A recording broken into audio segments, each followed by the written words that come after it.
Work टाइमचा विचारलेला UPSC सीसॅटचा हा प्रश्न बघा, खूप इझी असतो, आपण विनाकारण अवघड करून ठेवतो याला. काय म्हणतोय प्रश्न? A certain number of men can complete a piece of work in 6K days where K is a natural number. By what percent should the number of men be increase so that the work can be completed in 5K days.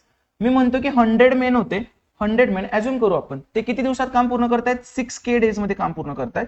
तर तर किती main लागतील जेणेकरून काम कधी पूर्ण होईल? 5K days मध्ये पूर्ण होईल, इंटू 5K days. सॉल्व करू, के के कॅन्सल, परत 5 1 5, 20 5 100, 20 20 म्हणजे किती मेन लागतील? 120 मेन लागतील. पण त्यांनी काय विचारलंय?